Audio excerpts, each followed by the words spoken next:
வணக்கம் நண்பர்களே, மற்றொரு கலந்துரையாடலில் உங்களோடு இணைந்து கொள்வதில் மகிழ்ச்சி. இன்றைக்கு நாங்கள் 1/4 நூற்றாண்டுகளை கடந்து, மிலனியம் ஆரம்பிக்கப்பட்டு 1/4 நூற்றாண்டுகளை கடந்து அடுத்த 2வது 1/4 நூற்றாண்டில் காலடி எடுத்து வைக்க நேரம் வருகின்றது.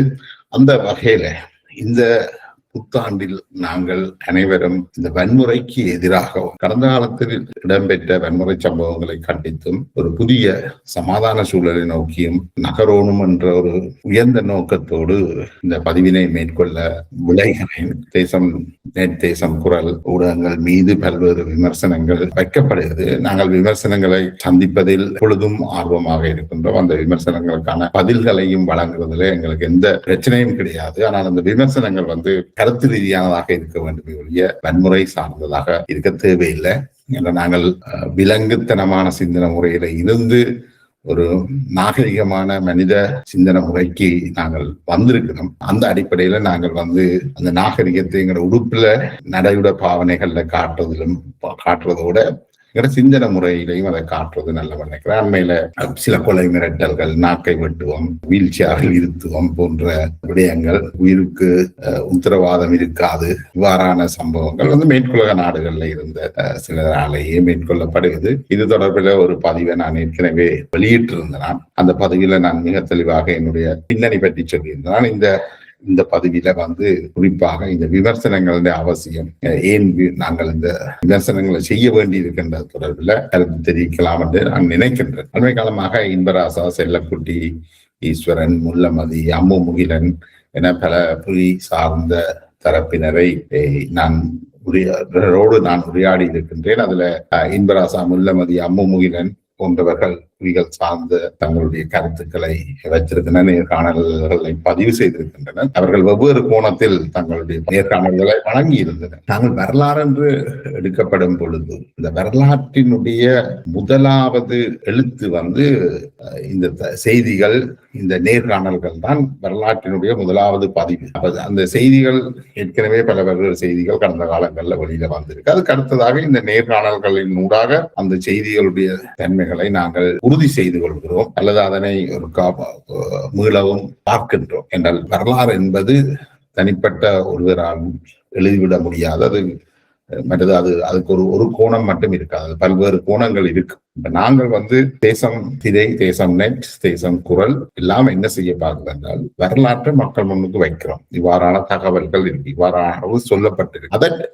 இது வரலாற்றினுடைய முதலாவது பதிவு அல்லது 2வது பதிவாக இருக்கு. இதை பிற்காலங்கள்ல இந்த வரலாறு சம்பந்தமாக ஆய்வு செய்தவர்கள் இதனை தங்களுடைய தேவைகளுக்கு பயன்படுத்திக் கொள்வார்கள், தங்களுடைய வரலாற்று ஆய்வுகளுக்கு அதனை பயன்படுத்திக் கொள்வார்கள். அந்த வகையில தான் தேசம் குரல், தேசம் நெட், தேசம் திரை இந்த இவ்வாறான விஷயங்களை பதிவு செய்கின்றது. எங்களுக்கு சொல்லப்படுற நீங்கள் இப்படி நேர்காணல்களை தவிர்த்து அதை ஆய்வு செய்து நீங்களாவே கட்டுரைகளாக எழுத சொல்லி, நாங்களாகவே கட்டுரை எழுதுகின்ற பொழுது அந்த வரலாற்றை நாங்கள் சமைக்கிறவர்களாக, வரலாற்றை நாங்களே குக் பண்றோம். அதுக்கு போகாமல், அப்படியான கட்டுரைகள் வர்றதுலையும் தவறு இல்லை, ஆனால் அதுக்கு போகாமல் வரலாற்றை உள்ளபடியே அதனை பார்த்தவர்கள், அதன் சாட்சியங்களாக இருப்பவர்கள் சொல்வதை பதிவு செய்வது மிக முக்கியமானது. அதனை தொடர்ந்து அந்த அடிப்படையில் தான் நாங்கள் இந்த நேர்காணல்களை வெளியிட்டு வருகிறோம். ஆனால் இதுல சம்பந்தப்பட்டவர்கள் குறிப்பிட்ட காணொலிகளோடு தொடர்பில் பல்வேறு விமர்சனங்களை வச்சிருக்கிறார்கள். அது சம்பந்தமாக என்னுடைய பார்வையை, என்னுடைய பாட்டை நீங்கள் இப்பொழுது கேட்கலாம். என் மீது தேசம் குரல் மீது வைக்கப்படுற, தேசம் திரை, தேசம் குரல் மீது வைக்கப்படுற ஒரு விஷயம் பழையவற்றை கதைக்காங்க. இனி என்ன செய்ய வேண்டும் என்றுதான் கதைகின்றோம். பழையதை கதைச்சு பிரயோசனம் இல்லை.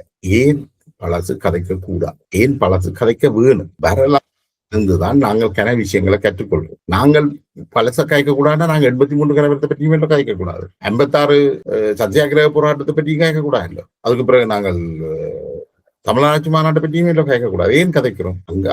அதுல இருந்து சில படிப்பினைகளை கற்றுக்கொள்றது. எங்களுக்கு வசதியா வரைக்குள்ள பழச கேட்கலாம், எங்களுக்கு பாதிப்பா வரைக்கும் அதை கதைக்க வேண்டாம் என்ற அந்த போக்கு இருக்குல்ல. நீங்க பிக் அண்ட் சூஸ் பண்றீங்க, எதை கதைக்கலாம், எதை கதைக்க கூடாது, யாரை இன்டர்வியூ பண்ணணும், யாரை இன்டர்வியூ பண்ணக்கூடாது, எதை பற்றி நான் கதைக்கணும், எதை பற்றி நான் கதைக்க கூடாது. இதுக்கு பேர் கருத்து சுதந்திரம் அல்ல. நாங்கள் விமர்சிக்கலாம், ஆனா இந்த வரையறைக்குள்ள இருந்து விமர்சிப்போம். இது இப்படி ஒரு வரையறை எந்த உலகத்திலையும் இல்லை. அது அப்படி வரையறை போட்டீங்கன்னா அது சென்சர்ஷிப். நீங்கள் துவக்கு வச்சிருந்த காலத்துல 2009 நீங்கள் 80கள் கடைசியில இருந்து 2009 வரைக்கும் துவக்கு வச்சிருந்தீங்கள், சென்சர்ஷிப் வச்சிருந்தீங்கள். யாரை என்ன வாசிக்கணும் வாசிக்க கூடாதுன்றதை நீங்கள் தீர்மானிச்சீங்க. அதெல்லாம் தவறுன்றதை சர்வதேசமும் சொல்லுது.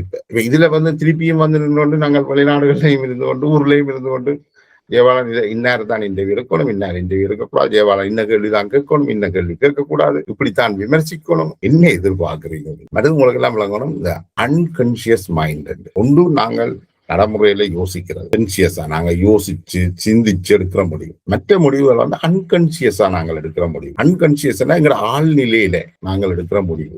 நீங்கள் கேட்கிற விஷயங்கள் வரலாற்றில இருந்து பின்னோக்கி இருந்தான் வருது. நீங்கள் பிறக்கின்ற பொழுது நாங்க கிளீன் ஸ்லேடா பிறக்கிறேன். எங்களுடைய ஜெனட்டிக் கோடோட தான் நாங்கள் பிறக்கிறோம். அந்த ஜெனட்டிக் கோட்டுக்கு சில இயல்புகள் கரெக்டர்ஸ் இருக்கும் ஆல்ரெடி. அதை விட நாங்கள் பிறந்ததுல இருந்து வளர்ந்து வார காலம் வரைக்கும் நாங்கள் எப்படி வளர்ந்து வாரோம் என்று வளர்ந்து வாரோம், எப்படி வளர்க்கப்படுறோம், என்னத்தை அறிகிறோம், என்னத்தை கேட்கிறோம், என்னத்தை பார்க்கிறோம், இதுகள்ல இருந்துதான் எங்களுடைய சிந்தனைகள் உருவாகுது. அப்ப இந்த அன்கான்சியஸ் பயஸ், அன்கான்சியஸ் என்றது எங்கிற ஆள் நிலையில இருந்து நாங்கள் எடுக்கிற முடிவுகள், நாங்கள் வாசிச்சு அறிஞ்சு எடுக்கிற முடிவு அல்ல, எங்களை அறியாமலே நாங்கள் எடுக்கின்ற முடிவுகள். இப்ப நீங்கள் கதை செய்கிற மிரட்டல்கள் இதுகள் எல்லாம் ஒரு ஆட்கள் அல்லது இப்படி கதைங்க.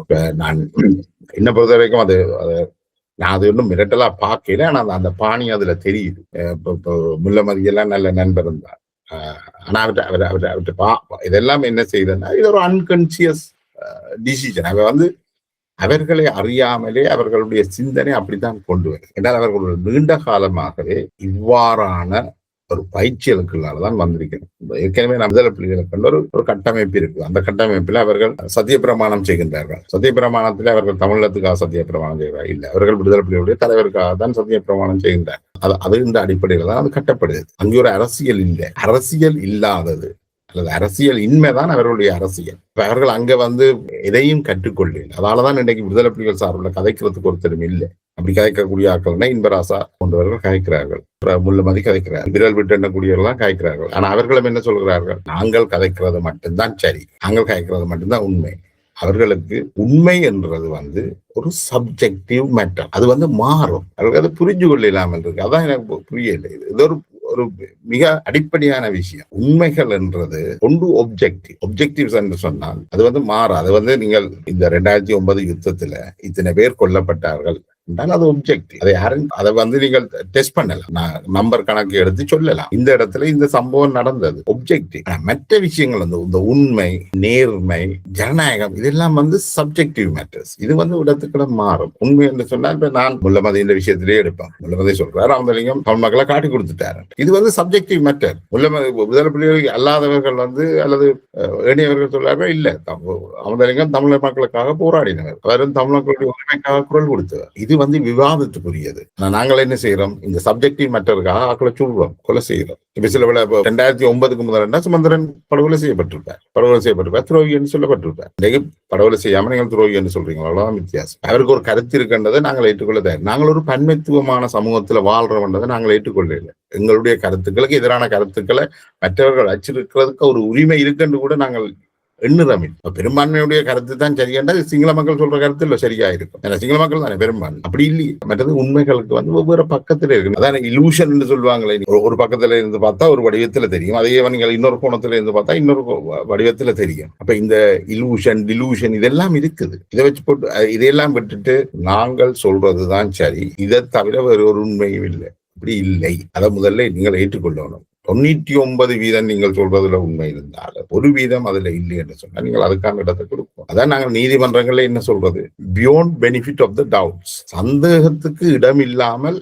நிரூபிக்கப்பட வேண்டும். அந்த அப்படியான தீர்ப்புகள் கூட பிற்காலத்தில் அது மாறும். இன்றைக்கு பார்க்கிறோம், வித்யாண்ட படுகொலையில சுவிஸ்குமார் என்றவர் குற்றம் சாட்டப்பட்டிருக்கிறார். ஆனால் இப்ப அவருக்கு எதிரான ஒரு மேல்முறையீட்டு நீதிமன்ற வழக்கு நடக்குதுன்னு நினைக்கிறேன். சில வேளை அவருக்கு இதோட நேரடி சம்பந்தம் இல்லை, அல்லது அவர் அந்த பாலியல் வல்லுறவை செய்யல சொல்லி தீர்ப்பளிக்கலாம்னு சொல்லப்படுது. எனக்கு தெரியாது, எங்களுக்கு அவ்வளவு தகவலும் தெரியாது. தகவல்களை தெரிஞ்சவர்களுக்கு தான் அந்த தகவல்ல இருந்து தான் அந்த முடிவுக்கு வருகிறது. அதனுடைய இந்த அன்கான்சியஸ் பயஸ்ட் சம்பந்தமாக நாங்கள் தீவிர கவனம் எடுக்கவர். அடுத்தது இன்னொன்று இருக்கு, இந்த பிக்ஸ்ட் மைண்ட். இது விடுதலை புலிகளுடைய பயிற்சிகள்ல இந்த இந்த இந்த விஷயங்கள் பயிற்சியளிக்க அவர்கள் எல்லாருக்கும் அரசியல் என்ற அடிப்படையில மிஸ் இன்ஃபர்மேஷன்ஸ் வழங்கப்பட்டிருக்கு, நிறைய மிஸ் இன்ஃபர்மேஷன் வழங்கப்பட்டிருக்கு. அவர்கள் இதுதான் நடந்தது வரலாறை அதாவது வேடன் எழுதியதுதான் வரலாறு. ஏன் சொல்றேன்னு சொன்னா, இறந்த பறவைகளுக்கு தங்களுடைய வரலாற்று எழுதுறதுக்கு வாய்ப்பு இல்லை. வேடன் என்னத்தை எழுதி வைக்கிறானோ அதுதான் வரலாறு. புலிகள் ஆண்ட அந்த காலத்துல, புலிகளுடைய கட்டுப்பாட்டில் இருந்த அந்த காலத்துல புலிகள் எழுதினதுதான் வரலாறு. அந்த பகுதியில வாழ்ந்த மக்களுக்கு, விடுதலை புலிகள்ல இருந்தவர்களுக்கு விடுதலை புலிகள் சொன்ன வரலாறு தான் தெரியும். விடுதலை புலிகள் என்ன வரலாறு சொல்லியிருக்கிறோம், தாங்கள் செய்ததெல்லாம் சரி என்று சொல்லியிருப்பீங்க. அதுக்கு வெவ்வேறு காரணங்களை சொல்லியிருக்கிறோம். அந்த தலைவர் கட்டவர், இந்த தலைவர் பொம்பளை வச்சிருந்தவர், இந்த தலைவர் காட்டி கொடுத்தவர், இந்த வரலாறு தான் விடுதலை புலிகளுக்கு சொல்லப்பட்டது. அதை விழுங்கிட்டு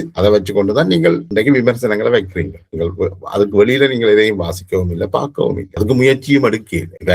ஏவாளன் 10 பேரை ரேப் பண்ணினவர் என்று நீங்கள் சொல்லி வரலாம். அதுக்கு உங்களுக்கு ஒரு ஆதாரம் தேவையில்லை தானே, சும்மா எழுதுனா தானே. அல்லது ஜெயவாளன் ராஜபக்ச காசு வாங்கினார், ஜெயவாளன் ரோகிட்ட காசு வாங்கினார், இதுக்கெல்லாம் உங்களுக்கு ஆதாரம் தேவையில்லை. இது 4 பேர்கள் ஜெயவாளனுடைய கருத்துக்களோட மோதையில நீங்கள் ஜெயவாளனுக்கு இப்படி ஒரு சேர் அடிக்கலாம். சாதி பிரச்சனையில ஈடுபட்டவர், அங்க வெட்டினவர், இங்க வெட்டினவர், அவற்றை தாலி அறுத்தவர், இவர் ரேப் பண்ணினவர், கதைக்கலாம். அப்படித்தான் உங்களுக்கு கருத்துக்கள் சொல்லப்பட்டது. இன்றைக்கும் அதைத்தான் நீங்கள் செய்யுறீங்க. இதாலதான் இன்றைக்கு உங்களோட நம்பகத்தன்மை இல்லாமல் போகுது. நீங்கள் என்ன செய்வீங்களா, ஒரு ஆள் உங்களுக்கு எதிரான ஒருவர் பற்றி உங்களோட உடன்பாடு இல்லாத ஒரு ஆளை நீங்கள் அவருடைய கருத்துக்களோட மோதையில நீங்கள் அவரை தனிப்பட்ட முறையில தாக்குவீங்க. எங்களுடைய காணொலிகளுக்கு பின்னுக்கே பின்னூட்டம் போடுறவர்களை பார்த்தீங்கன்னா பெரும்பாலும் இந்த விடுதலை புலிகளை சார்ந்தவர்கள், அது விடுதலை புலிகளுடைய ஆதரவாளர்கள் என்று சொல்லக்கூடியவர்கள் எழுதுகிற எழுத்துக்களே அதுக்கு ஒரு எடுத்துக்காட்டு. அதை போய் நீங்கள் ஒரு ஆராய்ச்சியும் செய்ய தேவை. சும்மா பாத்தீங்கன்னாலே கொமெண்ட்ஸ்ல பாத்தீங்கன்னாலே தெரியும் ஏன் விடுதலை புலிகள்கிட்ட விடுதலை புலிகள் மத்தியில் இருக்கிறார்கள், ஏன் இந்த தன்மை இருக்கு. விடுதலை புலிகள்கிட்ட அரசியல் இருக்கு. விடுதலை புலிகள் நல்லது கெட்டது யாரையும் சொல்லல. விடுதலை புலிகள் பிரபாகரன் தலைவர், அவரை விட்டா வேறு ஆள் இல்லை, அவரை வச்சு தமிழ்ல எடுக்கணும்னு சொன்னதை தவிர அவர்களுக்கு வேறு ஒன்றும் தெரியாது. அல்லது விடுதலை புலிகள் என்ன சொல்லி கொடுத்தார்களோ மற்ற இயக்கங்களை பற்றி அதுதான் அவர்களுக்கு தெரியும். அங்கே ஒன்றும் ஆராய்ச்சி செய்து கண்டுபிடிக்கல. இப்ப அண்மையில ஒரு விடுதலை புலிகள் அவர் கொஞ்சம் வித்தியாசமாக காய்ச்சார். விடுதலை புலிகளுடைய புலனாய்வு பிரிவில் இருந்து வருவார். அவர் சொன்னார், நீங்கள் சொல்றது சரி, நாங்கள் மற்ற பக்கங்கள்ல இருந்த கருத்துக்களை நாங்கள் கவனம் எடுக்கல, நாங்கள் எல்லாரையும் அதே மாதிரி பார்க்கல ஆதிக்க என்று சொல்லிட்டு சொன்னார். இபிடிபியுடைய டக்ளஸ் தேவானந்தாவை கொள்றதுக்கு 19,000 முயற்சி செய்திருப்பார். பிரபாகரன் அவரை 19,000 கொல்ல முயற்சி செய்தார். நான் அவர் 19,000 தப்பிட்டார். தான் கேட்கிறதான் இதுல கெட்டிக்காரன் பிரபாகரன் டக்ளஸ் தேவானந்தா. இதை இப்படியும் நீங்கள் கேட்டு பார்க்கணும்னு நான் நினைக்கிறேன். இதுல போட்டி ஒன்றும் இல்லை, இது ஒன்றும் போட்டியான விஷயம் இல்லை. இது நீங்கள் மாறணும், விடுதலை புலிகள் மாறணும். மாறையில என்ன நடக்கும், நீங்கள் முகவரியற்றவர்களாக போவீங்க. ஏற்கனவே அப்படித்தான் நிலைமை வந்து கொண்டிருக்கு. விமர்சனம் என்று சொல்றீங்க, நாங்கள் எல்லாம் விமர்சனங்களை ஏற்றுக்கொள்வோம், ஆனால் நீங்கள் விசமத்தனமாக செய்யுங்க. விமர்சனம் உங்களோட கட்டுப்பாட்டுக்குள்ள இருந்து நீங்கள் சொன்ன வரையறைக்குள்ள விமர்சனம் செய்யறதுக்கு பேர் விமர்சனம் இல்லை. அந்த காலம் முடிஞ்சது. நீங்கள் அது துவக்கூட இருக்கைக்குள்ள நீங்கள் சொன்னீங்கள், எல்லாரும் கேட்டுச்சினம் எழுதிச்சினம், நீங்கள் சொன்னதே எழுதினீங்க. பாலகுமாரும் ஏன் உங்களோட இணைஞ்சது, ஹீரோஸ்ல பாலகுமார் ஏன் உங்களோட இணைஞ்சது. நீங்கள் எல்லாட்ட ஆயுதங்களையும் பறிச்சு போட்டீங்க. அடுத்தது பாலகுமார் இணையல் என்ன, பாலகுமாருக்கும் அவரோட இருக்கிற ஆக்களுக்கும் வெடிவிடும். பாலகுமார் நாங்கள் புலிகளோட சேருகிறோம் என்ற அறிக்கையே பாலகுமார் எழுதியில, அது விடுதலை புலிகள் எழுதித்தான் வெளியிடப்பட்டது. அந்த காலம் முடிஞ்சது. நீங்கள் தொடர்ந்து அதை அப்படி செய்யலாது. பிபிசிக்கோ அல்லது அல் ஜசீராவுக்கோ போய் நாங்கள் சொன்ன மாதிரி ஆளை இன்டர்வியூ பண்ணுங்க என்று சொல்லிடுமா? இல்ல, நீங்கள் என்ன நினைக்கிறீங்க? ஏவாளன் தமிழர், ஏவாளன் நாங்க சொல்றதான் கேட்கணும், நாங்க சொல்றதான் இன்டர்வியூ பண்ணணும், நாங்க சொல்ற மாதிரி தான் விமர்சனம் செய்யணும். இது இல்ல. தயவு செய்து நீங்கள் இந்த உதுப்பு வெளியில வாங்கும். அடுத்தது ஆக்களை எடுத்தோன்னு தமிழ் இன துரோகி, தமிழ் தேசியத்துக்கு எதிரானவர், சிங்களவருக்கு பிறந்தவர். So what? சிங்களவன் பிறந்தா என்ன பிரச்சனை? உங்களோட இயக்கத்தில் ஒரு தரம் சிங்களவன் பிறந்தவன் இல்லையா? எத்தனையோ போராளிகள் இருந்திருக்கிறார்கள். நடேசன் திருமணம் செய்த சிங்களவர் திருமணம் செய்கிறார். கனகபுரம் துயிலும் இல்லத்துல ஒரு சிங்கள பெண் வீண்டெடுத்த 3 பிள்ளைகள் போராளிகளாக போச்சுக்கிறான். நீங்க ஆற கேவலப்படுத்துறீங்க. இதுல ஒரு அடிப்படை மனித பண்பொன்று இருக்குல்ல, யாதும் ஊரே யாவரும் கேளு என்று சொன்னதுதான் தமிழன். அவன் சர்வதேசியன், அவன் தமிழன் என்று, அவன் தமிழ் இனவாதியா இருக்கல, அவன் சர்வதேச மனிதாபிமானியா இருந்திருக்கிறான். நான் தமிழ் தேசியவாதி இல்லை. நீங்கள் சொல்ற தமிழ் தேசியவாதம் என்றதுக்கு உங்களுக்கு இவ்வளவு தூரம் அர்த்தம் இருக்குன்னு எனக்கு தெரியல. தேசியவாதம் என்றது அது ஒரு அடிப்படை வாதம். தேசியவாதம் என்ன செய்யுதுன்னு சொன்னால், ஆக்களை ஒரு குழுவாக்குது. அந்த குழுவுக்கு ஏதோ பெரிய ஆற்றல்கள் எல்லாம் இருக்கின்ற ஒரு கற்பிதம் செய்யுது. அந்த குழுவுக்கு மிகப்பெரிய பலம் இருக்கின்றெல்லாம் கற்பனை செய்யுது. அந்த குழுவுல இல்லாதவர்களை அது எதிரிகளாக்குது, அது விரோதிகளாக்குது. பிறகு அந்த குழுவுக்குள்ளேயும் தன்னை அது தூய்மைப்படுத்த பார்க்குது. இதாலதான் தமிழ் தேசியவாதங்கள் பாசிசத்துக்கு இட்டு செல்லும் என்று சொல்றது அதுக்குத்தான். ஹிட்லருடைய தேசியவாத சிந்தனைகள் ஆரிய தூய்மைவாதம் எங்க போனது?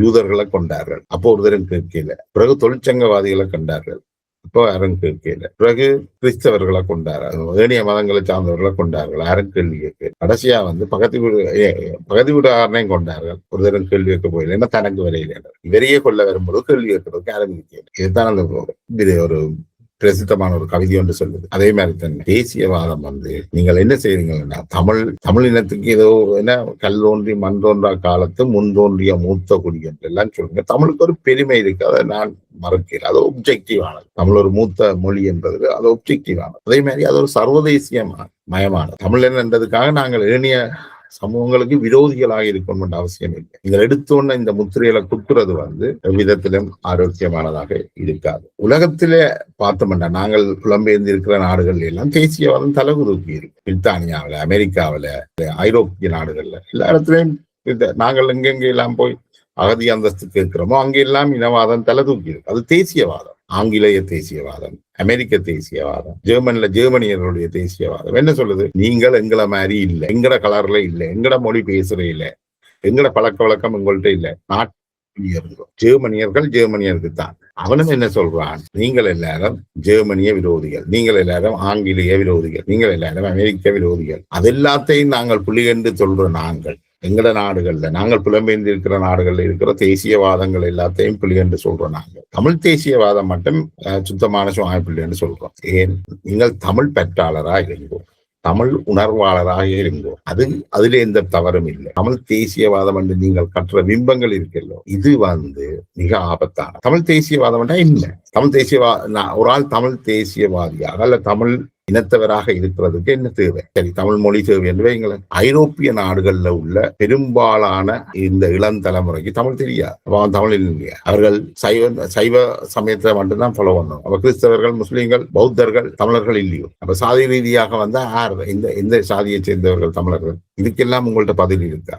நீங்கள் என்ன இன்றைக்கு தமிழ் என்று நீங்கள் யாரை சொல்றீங்க? நீங்கள் தமிழ் என்ற அடிப்படையில நீங்க கதைக்கிறத யாழ்ப்பாணத்துல இருக்கக்கூடிய உயர் சாதி சமூகத்தை தான் நீங்கள் தமிழர் என்று இன்றைக்கு அடையாளப்படுத்துவீங்க. அப்படி இல்லை என்றால் இன்றைக்கு நீங்கள் எல்லாரையும் தமிழர் என்று அடையாளப்படுத்தி இருந்தீங்க.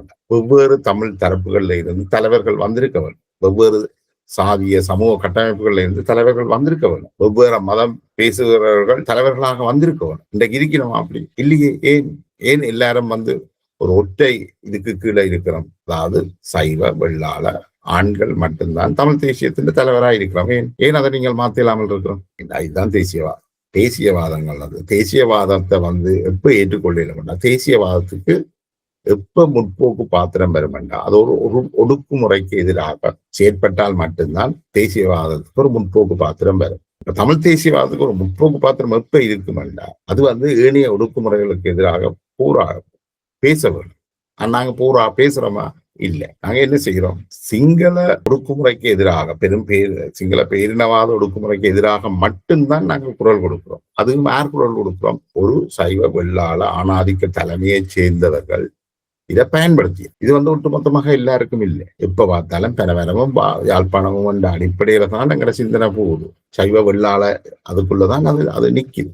அதை விட்டு அது வெளியில வேற இல்லை. ஏன் உங்களால இன்றைக்கும் பிரபாகரனுடைய சமூகத்துல போய் உங்களால ஏன் திருமணம் செய்யலாமல்? அண்மையில கேள்விப்பட்ட மதிவதனுடைய தகப்பனர் மூத்த மகன் சார்ல்ஸ் ஆண்டனியை பார்த்ததே 7 வயசுல. அப்ப உங்களுக்கு ஒடுக்குமுறை எங்க இருக்குது? இப்ப நீங்க முதல்ல இதுகள் எல்லாத்தையும் உடையுங்க, சாதிய கட்டமைப்பு எல்லாத்தையும் உடையுங்க, மதங்களுக்கு பின்னால நிக்கிறத விடுங்க, எல்லாத்தையும் ஏனைய சமூகங்களையும் ஏனைய மதங்களையும் ஒன்றாக்குன்ற சொல்ல நீங்கள் வற்புறுத்தி அவர்களோட ஒரு சுமூகமான உறவை வச்சிருங்க. அது வச்சிருந்தா தான் நீங்கள் அடுத்த கட்டத்தை நோக்கி போகலாம். புலிகள் மீது மட்டும் குற்றம் சொல்கிறீர்கள். இலங்கையில இருந்து வார தமிழ் ஊடகங்கள்ல 99% ஊடகங்களும் ஒரே விஷயத்தை தான் சொல்லுது.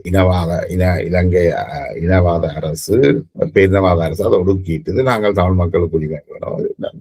இதை பிறகு திருப்பியும் நான் சொல்றது 99 பேரும் சொல்றதை நான் ஏன் சொல்ல வேணும் என்று எதிர்பார்க்கிறேன். அது உண்மை. இலங்கையில இனவாதம் இருக்குது, அதெல்லாம் சரி. ஆனால் நாங்கள் எடுத்துக்கொண்ட பாதை பிழை என்று சொல்லக்கூடியது ஒரு சிலர் தான் அதை சொல்லி அந்த பாதை மாற்றப்பட வேண்டும். அதால தான் நாங்கள் அதை திருப்பி சொல்ல வேண்டியது. ஏன்னா வேறு ஒருத்தரும் சொல்லாத்தால நாங்கள் அதை திருப்பி சொல்ல வேண்டியது. தவறுகள் நடந்திருக்கிறது, வெளியில வர வேணும். இப்ப தமிழரசு கட்சி மீது விமர்சனங்கள் வைக்கிறீங்களே, ஏன் தமிழரசு கட்சி மீது வைக்காமல் உங்களை திருத்தலாம் தானே? இல்ல, தமிழரசு கட்சி தவறு நினைக்கிறீர்கள், தமிழரசு கட்சி மீது விமர்சனம் வைக்கிறீங்க. நீங்கள் செயற்பாட்டு, நீங்கள் கணக்கு கலைக்கிறபடியா நீங்கள் செயற்பாடுறீங்க. உங்களுக்கு எதிரான கருத்துக்களை நாங்கள் வைக்கிறோம். அதை நீங்கள் ஏற்றுக்கொண்டு உங்களை மாற்ற வேணும். உங்களை மாற்ற இல்லைன்னா நீங்கள் இல்லாமல் போவீங்க. வானோடியா நீங்கள் இது ஏன் புலிகளே தான் விமர்சனம் வைக்கணும்? நீங்கள் அதிகாரத்தில் இருந்தால் நீங்கள் புலிகள் பிசிக்கலாக இல்லையோ, புலிகள் விர்ச்சுவல் ரியாலிட்டி, புலியிசம் தான். தமிழ் தேசியவாதம் ஈக்குவல் புலியிசம் என்று வந்து அது இன்னும் முடியல, அது மாறல. அது ரெண்டுமே பிற்போக்குத்தனமானதாக. அதுதான் பிரச்சனை. இந்த ரெண்டையும் ஒரு அரசியல் தெளிவு இல்லை. அதுல வந்த இன்னொரு வீடியோ பாத்தீங்கன்னா, தமிழர் என்று தலை நிமிர்ந்து நிற்கிறார். விடுதலை புலிகள் பிரபாகரன் வந்த பிறகுதான் தமிழர்கள் தலை நிமிர்ந்து நிற்கிறார்கள், பாராளுமன்றம் சென்றார்கள். 2009 தோத்த பிறகும் நீங்கள் தலை நிமிர்ந்து நிற்கிறேன்னு சொல்றீங்களா? நாங்கள் 2009 தலை குனியவும் இல்லை, அதுக்கு முதல் தலை நிமிரவும் இல்லை. இன்றைக்கு எங்க சுதந்திரம் அடைஞ்ச காலத்துல இருந்து நாங்கள் எப்படி இருந்தோம் அப்படித்தான் பயணிக்கிறோம். நாங்கள் கன விஷயத்தை ஒரு என்ன சொல்றது, நாங்கள் ஒரு மித்துக்குள்ள தமிழரசு கட்சியில இருந்து கற்றுக்கொண்டு தமிழரசு கட்சி தன்னுடைய தேவைகளுக்காக பயன்படுத்தின பல்வேறு விஷயங்களை நாங்கள் எந்த தெளிவு இல்லாமல் ஏற்றுக்கொண்டு கையெழுத்து போட்டு அந்த தலைவர்களுக்கு போட்டு வச்சு அவர்கள் சொன்ன அரசியல் இன்றைக்கு முன்னெடுக்கிறோம். இன்றைக்கு அவர்களே பிள்ளை என்று சொல்லி நாங்கள் அவர்களை கொலை செய்து போட்டு அவர்கள் சொன்ன அதே விஷயத்தை திருப்பி செய்கிறோம். அவ்வளவுதான். ஹிஸ்டரி ரிப்பீட் பண்ணு. தமிழரசு கட்சி என்ன செய்யுதோ அதைத்தான் இன்றைக்கு விடுதலை புலிகள் செய்கிறார். இன்றைக்கு விடுதலை புலிகள் பல்வேறு தரப்பினரையும் துரோகி என்றார்கள். இன்றைக்கு எனக்கு விலங்கிலே யார் துரோகி? ஏன் இவ்வளவு கதைக்கிறவங்களால இந்த படுக்க பொண்ணில இருக்கிற பாதிக்கப்பட்ட போராளிகள் விட்டுட்டு போராளிகள் இறந்து போக தவிக்கின்ற தாய் தகப்பன் முதிய காலத்துல நீங்கள் ஏன் உதவி செய்யல? நீங்கள் ஏன் செய்கிறீர்கள்? இல்லை, நீங்கள் இவ்வளவு உங்களுக்கு போராட்டத்துல பற்றியிருந்தால் இந்த கிட்டத்தட்ட இந்த சமூக வலைத்தளங்கள்ல 95% சமூக வலைத்தளங்களும் இதுக்காக குரல் கொடுக்குது. அப்ப இந்த சமூகம் அவ்வளவு பற்றி இருந்தால் ஏன் இன்றைக்கும் அவர்கள் கஷ்டப்படுகிறார் என்றால் அங்க அந்த அவர்களுக்காக சேர்த்து கொண்ட இந்த பணம் கோடிக்கணக்கான பணம், சும்மா 100,000 அல்ல, $300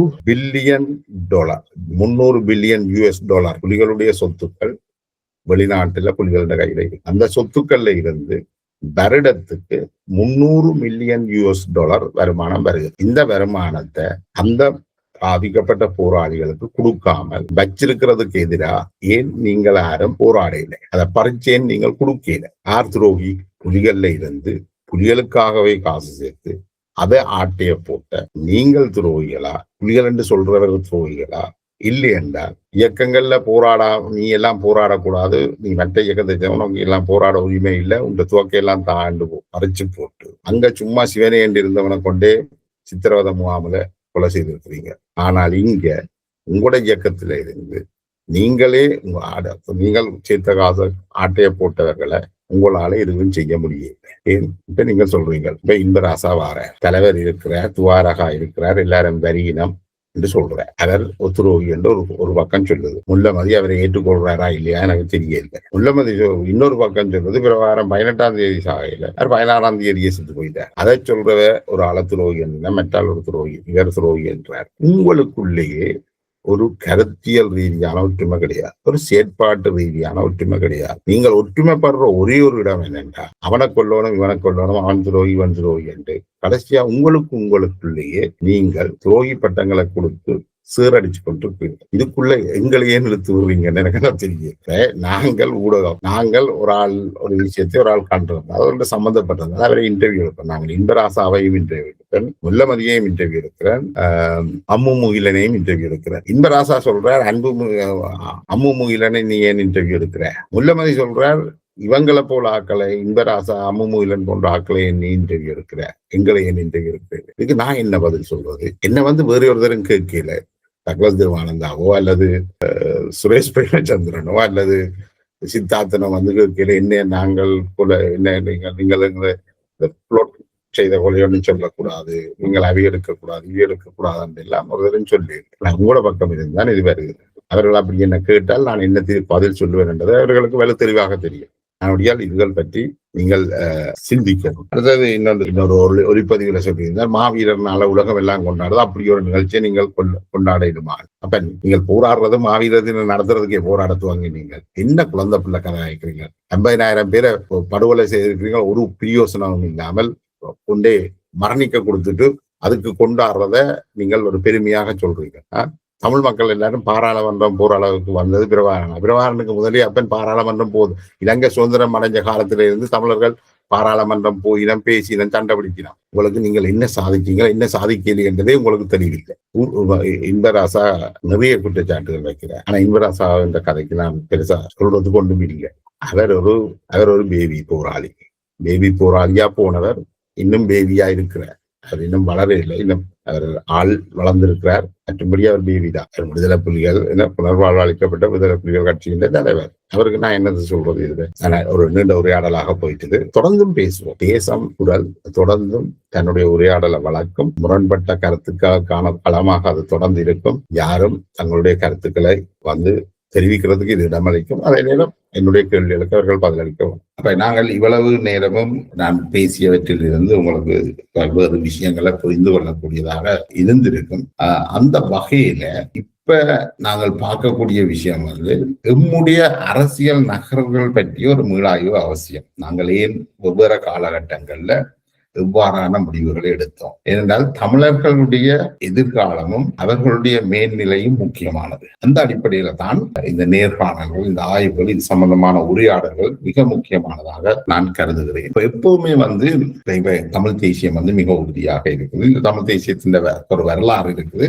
இதுகளை நாங்கள் பார்க்கணும். அதை பார்க்கறதன் மூலமாகத்தான் அந்தந்த காலகட்டங்கள்ல ஏன் அவ்வாறான முடிவுகள் எடுக்கப்படுது, அந்த முடிவுகளுக்கு பின்னால் இருக்கின்ற சக்திகள் என்ன, அதுக்கு பின்னால் இருக்கின்ற போர்சஸ், எவ்வாறான போர்சஸ் அதுல ஈடுபட்டிருக்கு என்றது சம்பந்தமாகத்தான் நான் இதுல பார்க்கணும்னு நினைக்கிறேன். அப்ப தமிழ் மக்களுடைய இலக்கு என்ன, அந்த இலக்கை அடைவதற்காக அவர்கள் வச்சிருக்கின்ற செயல்முறை என்ன என்பது மிக முக்கியமானது. எங்களுக்கு தமிழ் மக்களுக்கு என்ன இலக்கு இருக்குது என்றதை உறுதிப்படுத்தி கொண்டால்தான் நாங்கள் அந்த இலக்கை எப்படி அடைகிறது என்பதற்கான அந்த செயற்பாட்டை வரையறுக்க முடியும்.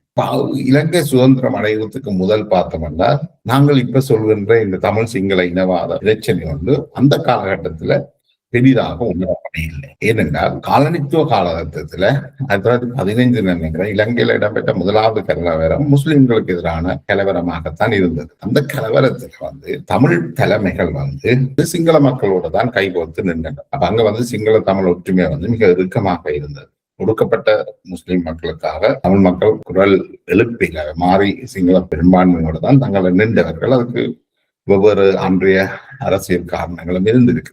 அந்த காலகட்டத்தை நாங்கள் பார்த்தோம்னா இலங்கையில இருக்கின்ற தமிழ் மக்கள், அதுவும் குறிப்பாக யாழ் சைவ வேளாளர் குழுமம் காலனித்துவ ஆட்சி அதிகாரத்தை முகாமைத்துவம் செய்பவர்களாக செயல்பட்டிருக்கிறார்கள். அதாவது வடமாகாணத்தின் யாழ்ப்பாணத்தை சேர்ந்தவர்கள் கல்வியில முன்னிலைக்கு இலங்கை முழுவதுமான ஒரு முகாமைத்துவத்தை செய்கின்ற அதிகாரத்துல இந்த யாழ் சைவ வேளாளர் உத்தியோகத்தர்கள் இருக்கின்றனர். அப்ப அவர்கள் தமிழ் சிங்கள கிராமங்கள் எல்லாத்திலையுமே அவர்கள் பணியாற்றி இருக்கின்றனர். அப்ப அவர்கள் சிறுபான்மையாக இருந்தாலும் மிகச் சிறுபான்மை, யாழ் சைவ வேளாளர் என்று சொன்னால் அவர்கள் மிகச் சிறுபான்மையினர் இலங்கை முழுவதும் ஆங்கிலேயரின் பிரதிநிதிகளாக அதனை முகாமைத்துவம் செய்பவர்களாக இருந்திருக்கிறார். அதனால அங்க இவர்கள் ஒரு பிரிவிலேஜ் அனுபவிச்சு கொண்டு இருந்திருக்கிறார்கள். அந்த பிரிவிலேஜ் இலங்கை சுதந்திரம் அடைஞ்ச வரைக்கும் தொடருது. அதனாலதான் அவர்கள் பிரச்சனை என்று வரைக்கும் பொழுது பெரும்பான்மை சமூகத்தோட நிற்கிறவர்களாக இருந்திருக்கிறார். அப்ப 1915 முஸ்லிம் கலவரத்துல கூட, சிங்கள முஸ்லிம் கலவரத்துல கூட அவர்கள் சிங்களர்களின் பக்கம் நின்றிருக்கிறார். அதாவது சிங்கள ஆளும் குழுமத்தின் சார்பில் நின்றிருக்கிறார்கள். அதனால சிங்கள தரப்பு இவர்களை தங்களுடைய தோளில் தூக்கி கொண்டாடியது, தேரெழுத்து கொண்டாடியது. அவ்வளவு இறுக்கமான ஒரு உறவு இருந்தது. அதுக்கு பிறகு நாங்கள் பார்த்தோம் என்று சொன்னால் வடக்குல குறிப்பாக யாழ்ப்பாணத்துல ஒடுக்கப்பட்ட சமூகங்களில் இருந்து தேர்தலுக்கு நின்றவர்களை தோற்கடிப்பதற்காக வடக்கில் இருந்த தமிழ் தலைமைகள் சிங்கள பேரினவாத குடும்பத்தோடு மிக நெருக்கமான உறவை வைத்து அவர்களை தோற்கடிக்கின்றார். அதாவது தமிழ் தரப்பில இருந்து ஒடுக்கப்பட்ட சமூகத்தில் இருந்து வந்தவர்கள் தேர்தல் காலகட்டத்தில் தோற்கடிக்கப்படுகிறார். அப்ப இதெல்லாம் ஏன் நடக்குது என்றதை நாங்கள் பார்ப்போம். இதுக்குள்ள உள்ள உறவுகள் என்ன, இதுக்குள்ள இருக்கின்ற வெவ்வேறு சக்திகள் எவ்வாறு இயங்குகிறது, இது இந்த டைனமிக்ஸ் என்ன என்றதை நாங்கள் புரிஞ்சு கொள்வதன் மூலமாகத்தான் இலங்கை சுதந்திரத்துக்கு பிறகு என்ன நடக்குது அதை நாங்க விளங்கிக்கொள்ளலாம். சுதந்திரத்துக்கு முதல் ஒரு சிறுபான்மை குழு பிரிவு இலங்கையினுடைய ஒட்டுமொத்த இலங்கையினுடைய அதிகாரத்தை தனக்குள்ள வச்சிருக்கு. ஆனால் இலங்கை சுதந்திரம் அடைந்த பிறகு 1948 சுதந்திரத்தை தொடர்ந்து அங்கே ஒரு தேர்தல் ஆட்சி முறை, ஜனநாயக தேர்தல் மூலமான ஆட்சி முறை கொண்டு வருகிறது. அந்த ஆட்சி முறையில இந்த பிரிவிலேஜ், சிங்கள மக்கள் பெரும்பான்மையான இருக்கிறார்கள், சிங்கள மக்களுடைய வாக்கு வங்கி பெரிதாக இருக்கின்றது. இந்த சிங்கள மக்கள் சார்பான ஒரு வாக்கு, அந்த வாக்கு வங்கியால் தீர்மானிக்கப்படக்கூடிய சிங்கள தேசியவாதம், நீங்கால தமிழ் மக்களுடைய வாக்காளர்களால் தீர்மானிக்கப்படக்கூடிய தமிழ் தேசியவாதமும் முரண்நிலையில உருவாகும், வளர்த்தெடுக்கப்படுகிறது. இந்த ஆளும் குழுமத்தால இந்த ரெண்டு தரப்பும் வளர்த்தெடுக்கப்படும். இதுவரைக்கும் தமிழ் தேசியம் அல்லது தமிழ் தலைமைகள் அனுபவித்த இந்த பிரிவிலேஜ், அது இலங்கை முழுக்க நீங்கள் அரசு அலுவலகங்கள்ல இருக்கலாம், அதை முகாமைத்துவம் செய்யலாம் என்ற அந்த பிரிவிலேஜ் இலங்கை சுதந்திரம் அடைந்ததை தொடர்ந்து ஒரு முடிவுக்கு வருகிறது. ஏனென்றால் சிங்கள பகுதிகளில் அரசு அலுவல்கள் தமிழ் பகுதிகளையும் சரி சிங்கள பகுதிகளிலையும் சரி ஆங்கிலத்துல நடைபெற்ற காலகட்டத்தில் அது சுதேசியர்களுக்கு, அவர்கள் தமிழர்களாக இருந்தாலும் சிங்களவர்களாக இருந்தாலும் அவர்களுக்கு ஆங்கிலம் ஒரு அந்நிய மொழியில அரசு அலுவல்களை மேற்கொள்வதில் சிரமம் வருது. அப்ப அதனை தொடர்ந்து அரசகர்ம மொழி சட்டம் கொண்டு வரப்படுது. அந்த அரசகர்ம மொழி சட்டம் என்ன செய்தா சிங்கள மக்களுக்கு, பெரும்பான்மையான சிங்கள மக்களுக்கு அரசகர்ம நடவடிக்கைகளை சிங்கள மொழியில் செய்வதற்கான ஏற்பாடுகளை அது செய்து கொடுக்குது. அப்ப அந்த சட்டத்தை தமிழ் சமூகம் மிக மோசமாக எதிர்க்கு. அதாவது அது ஒரு தனி சிங்கள சட்டம், அரசகர்ம மொழி சட்டம், 1956ஆம் ஆண்டு அரசகர்ம மொழி சட்டம் தனி சிங்கள சட்டம் என்ற அடிப்படையில கடுமையாக எதிர்க்கப்படுது. இப்ப இந்த எதிர்ப்பு இது எப்படி வைக்கிறதுன்றது மிக முக்கியமானது. இது யாருக்காக இந்த எதிர்ப்பு நடவடிக்கை மேற்கொள்ளப்படுகிறது? இப்ப இது தமிழ் மக்களுக்காகத்தான் இந்த தனி சிங்கள சட்டத்துக்கு எதிரான எதிர்ப்பு நடவடிக்கை நடவடிக்கப்படுவதா என்றால் அதை வெவ்வேறு வகையில நாங்கள் வாதிடலாம். அது உண்மையிலேயே இப்ப இலங்கை என்ற தமிழரசு கட்சி, தமிழ் காங்கிரஸ், பிறகு தமிழரசு கட்சியும் உருவாகுது. மலையக மக்களுடைய பிரஜா உரிமைகளை ஜிஜி பொன்னம்பலம், கஜேந்திரகுமாருடைய பேரன் எதிர்த்து வாக்களிக்கிறார்களுக்கு, அவர்களை நாடற்றவர்களாக ஆதரவாக வாக்களித்து அவர்களுடைய பிரஜா உரிமை இல்லாம பண்ற. அதுக்கு பிறகு தனி சிங்கள சட்டம் கொண்டு வரப்படுவதாக தமிழரசு கட்சி மிகப்பெரிய போராட்டத்தை நடத்துது, சத்தியாகிரக போராட்டம். இந்த தனிச்சிங்கள சட்டம் என்ன செய்யுது? அது அடுத்தது அதுக்குள்ளதான் அந்த சிறிய எதிர்ப்பும் வருது. இப்ப தனிச்சிங்கள சட்டம் தமிழ் தரப்பில இருந்து கேட்கப்பட்டிருக்கணும். தமிழையும் ஆட்சி மொழியாக சொல்லித்தான் கேட்டு தமிழை ஆட்சி மொழியாக சொல்லியது. இவர்கள் ஆங்கிலம் ஆட்சி மொழியாக இல்லாமல் போனதால இந்த தமிழ் உத்தியோகத்தர்களுக்கு ஒரு பெரிய இடர் வருகிறது. அவர்கள் நாடு முழுவதும் பணியாற்றுகிறார்கள். அதாவது சிங்கள கிராமங்களையும் போய் சிங்களத்துல இல்லாமல் ஆங்கிலத்தில்தான் அரசு அலுவல்களை செய்ய வேண்டியது. அதை ஒட்டித்தான் இந்த அரசகர்ம மொழி சட்டம் நடவடிக்கை எடுக்குது. அந்த அரசகர்ம மொழி சட்டத்தை தமிழர்கள் கடுமையாக எதிர்க்கிறார்கள். அதை அப்ப நாங்கள் அதை தனிச்சிங்கள சட்டத்தை எதிர்க்கிறதுக்கு பதிலாக நாங்கள் தமிழையும் அரசு அலுவல மொழியாக கூறி இருக்க வேண்டும். அப்படி கூறுகின்ற பட்சத்துல சிங்கள மக்கள் மத்தியில அதை புரிஞ்சு கொள்வதற்கான ஒரு நிலைமை ஏற்பட்டிருக்கும். தமிழ் சிங்கள ஒற்றுமையும் அதுக்குள்ள ஏற்பட்டிருக்கும். ஆனா தமிழ் தலைமைகள், அதாவது குறிப்பாக இந்த ஆங்கிலம் பேசுகின்ற தமிழ் தெரியாத தமிழ் தலைமைகள் அதை ஒரு தனிச்சிங்கள சட்டமாக இட்டுக்கட்டி செய்த பிரச்சாரங்கள் என்ன நடந்ததுன்னா தமிழ் சிங்கள அந்த முரண்பாட்டை கூர்மைப்படுத்த ஆரம்பிக்குது. இப்ப இதுல இருந்துதான் நான் தோணுது. அதுக்கு பிறகு சுயசார்பு பொருளாதாரம் கொண்டு வருது. 70களில் சினிமா பண்டாரநாயக்காவுடைய ஆட்சி காலத்துல சுயசார்பு பொருளாதாரம் அந்த காலத்துல தான் அதோடு தமிழர்களுடைய பொற்காலம் என்று சொல்லலாம், தமிழ் விவசாயிகளுடைய பொற்காலம் என்றே சொல்லலாம். தமிழ் இறக்குமதிகள் நிறுத்தப்பட்டு உள்ளூர் உற்பத்தி அதிகரிக்கப்படுது. தமிழ் விவசாயிகள் காரோடின காலங்கள் அதெல்லாம் அந்த காலத்துலதான் நடைபெறுகிறது. இலங்கையில வந்து இந்த கடன் கூட குறைக்கப்படுற ஒரு நிலைமை, தற்சார்பு பொருளாதாரம் உருவாக்கப்படுது. அந்த காலகட்டத்தில் தான் வடக்கில வந்து யாழ்ப்பாண பல்கலைக்கழகம் கூட இது உருவாகுது. அந்த பல்கலைக்கழகத்தை கூட தமிழரசு கட்சி எதிர்த்திருந்தது. இப்ப இவ்வாறான விஷயங்கள் இதெல்லாம் நடக்குது. 70ஆம் ஆண்டுகள்ல வந்து இந்த சுயசார்பு பொருளாதாரத்துல யாழ் மக்கள், யாழ் விவசாயிகள் மிகுந்த நன்மை பெற்ற போதும் தமிழரசு கட்சி ஆளும் குடும்பத்துக்கு எதிராக மிக கடுமையான கோஷங்களை தான் வைக்குது. தமிழ் தலைமைகள் 70ஆம் ஆண்டு தேர்தலில் தோற்கடிக்கப்படுகிறார்கள், ஒரு நெருக்கடியை சந்திக்கின்றார்கள்.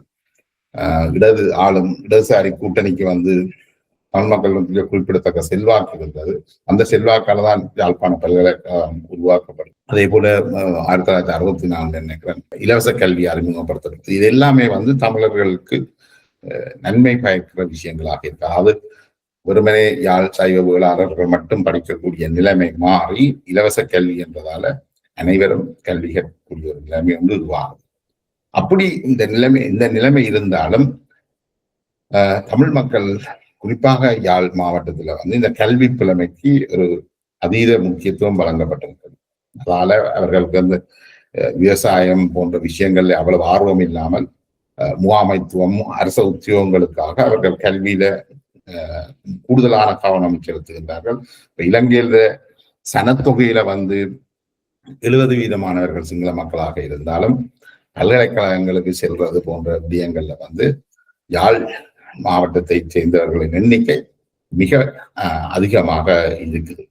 அந்த அடிப்படையில ஏற்கனவே நாங்கள் பார்த்தோம், மொழி அடிப்படையில சிங்களவர்களுடைய இந்த சிங்களம் அரசகரம மொழி சட்டமாக கொண்டு வரப்பட்டு அதுக்கு ஒரு பாசிட்டிவ் டிஸ்கிரிமினேஷன் செய்யப்பட்டது. அதனைத் தொடர்ந்து அடுத்த 2 ஆண்டுகளிலே தமிழரசு கட்சியினுடைய போராட்டங்கள் மற்றும் விடயங்களால வந்து தமிழும் அரசகரம மொழி சட்டமாக இணைக்கப்படுகிறது, சேர்க்கப்படுகிறது.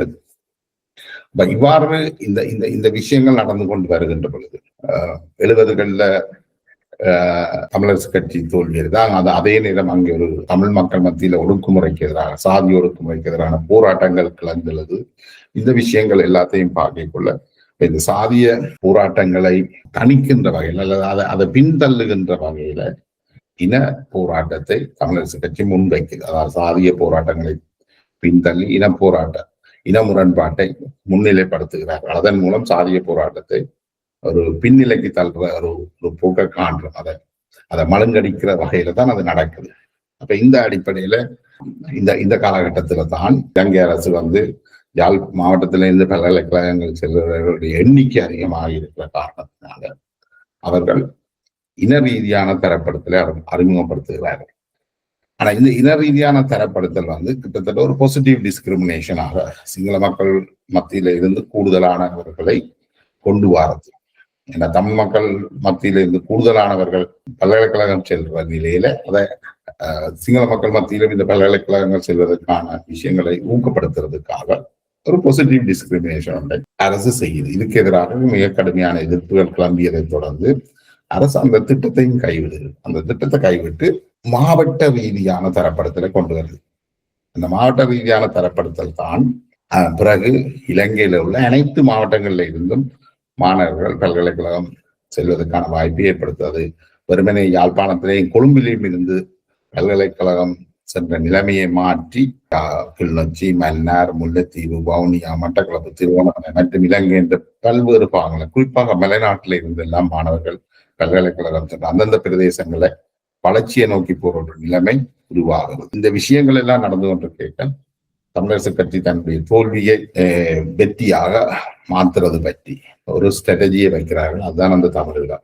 அதாவது தாங்களுடைய இழந்த வாக்குரிமைகளை மீள கைப்பற்றுவதற்காக, வாக்கு வங்கியை மீள கைப்பற்றுவதற்கு தமிழீழ கோரிக்கையை முன்வைக்கிறார்கள். அதுதான் 1976 பட்டுக்கோட்டை பிரகடனம். அப்ப அந்த பிரகடனத்தின் மூலம் சாதியும் கட்டப்பட்டு இன முரண்பாடு பிரதான முரண்பாடாக்கப்பட்டு அது ஒரு திடீர் வளர்ச்சி என்ற ஒன்றுக்கு போகும்.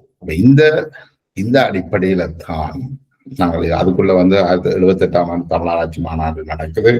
இந்த தமிழராட்சி மாநாட்டுல இந்தியாவில இருந்து சட்டவிரோதமாக வருபவர்கள் கைது செய்யப்பட நடவடிக்கை எடுக்கப்பட்ட பொழுது போலீஸ் அதிகாரி வானத்தை நோக்கி சுடுறாரு. அந்த வானத்தை நோக்கி சுடைக்குள்ள அந்த மின் கம்பி அறந்து மக்கள் மத்தியில விழுகுது. அதனால 8-9 பேர் கொல்லப்படுகிறார்கள். அது நேரடியாக சுட்டுப்படுகொலை செய்யப்படவில்லை, அடித்தும் படுகொலை செய்யப்படவில்லை, மின்கம்பி வீழ்ந்ததால் அவர்கள் கொல்லப்படுகிறார். இப்ப இந்த விஷயங்கள் எல்லாத்தையும் தமிழரசு கட்சி தன்னுடைய அரசியல் லாபத்துக்காக ஒரு நரேட்டிவை செட் பண்றார். அதாவது இனவாத அடிப்படையில அந்த நரேட்டிவ் செட் பண்ணப்படுது. அதே போல தமிழ் மக்களுக்கு பல்வேறு வகையில உதவி செய்த துரைப்பாவினுடைய படுகொலையை இவர்கள் தூண்டுகிறார். துரைப்பாவுக்கு இயற்கை மரணம் இல்லை என்று தமிழரசு கட்சியினர் மேடைகளிலேயே முழங்குகின்றார்கள். அதனைத் தொடர்ந்து துரைப்பா மீது ஒரு கரெக்ட் அசசினேஷனை மேற்கொள்கிறார். இவர் தமிழ் மக்கள் பெரும் நன்மைகளை செய்து இன்றைக்கும் அது அவருடைய பெயரில் விளங்குகின்ற நிலைமையிலையும் தமிழரசு கட்சி அவருக்கு எதிரான கட்டுக்கதைகளை அவிழ்த்து விட்டு அவர் மீது ஒரு கரெக்ட் அசசினேஷன் மேற்கொண்டு அவரை படுகொலை செய்வதற்கு தயாரானவர், படுகொலை செய்யப்பட வேண்டியவர் என்ற நிலைக்கு தள்ளுகிறது. இந்த தமிழரசு கட்சியினுடைய பள்ளிக்கூடங்கள்ல, தமிழரசு கட்சியினுடைய அரசியல் கற்றுத்தெறிய விடுதலை இயக்கங்கள் துரையப்பாவை இந்த தமிழரசு கட்சியின் தூண்டுதலால் துரையப்பாவை படுகொலை செய்கிறார்கள். அதுக்கு பிறகு நடந்த சகோதர படுகொலைகள், ஆளுக்கால் நடந்த சகோதர படுகொலைகள், இயக்கங்களுக்கு இடையில நடந்த மோதல்கள், இவ்வாறு பல நூற்றுக்கணக்கான இளைஞர்கள் கொல்லப்படுகிறார்கள். இலங்கை அரசாங்கமும் குறிப்பாக ஜனாதிபதி ஜனாதிபதி தலைமையிலான ஆட்சி இன கலவரம் ஒன்றை தூண்டி விடுகிறார்கள், திட்டமிட்ட இன கலவரம் ஒன்றை தூண்டி விடுகிறார்கள் 83. அதனைத் தொடர்ந்து போராட்டம் வெடிக்குது.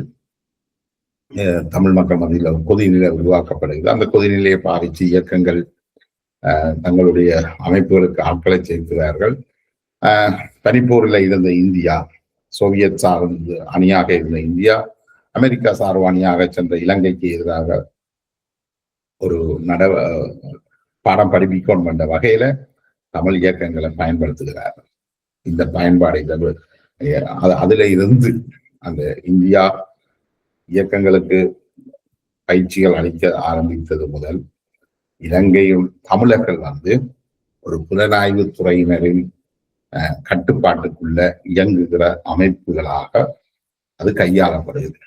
அந்த அரசியல் என்ற நிலையில இருந்து முற்று முழுதுமாக ஒரு புலனாய்வு பிரிவின்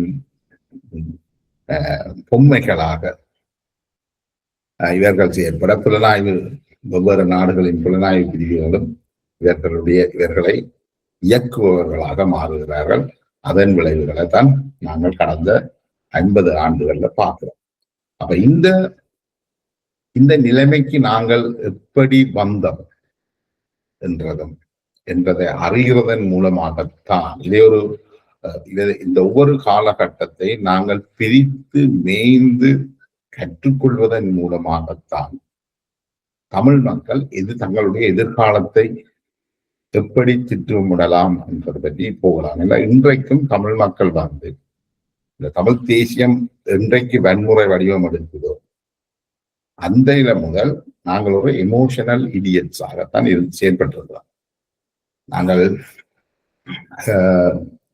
இப்ப பல்வேறு தகவல்கள் வெளிவந்து கொண்டிருக்குது. ஏன் இந்த போராட்டம் தோற்றது, விடுதலை புலிகள் இந்த போராட்டம் ஏன் தோற்றதுன்னு சொல்லி விடுதலை புலிகளுக்கு அதை இதுவரை அவர்களால் மதிப்பீடு செய்கிற அளவில் இல்லை. என்றால் அவர்கள்ட்ட அந்த மதிப்பீடு செய்கிற அளவுக்கு அவர்களுடைய அரசியல் அறிவாற்றல் இருக்கையில்லை. இன்றைக்கு வரைக்கும் அவர்களால் அது முடியாமல் தான் இருக்கின்றது.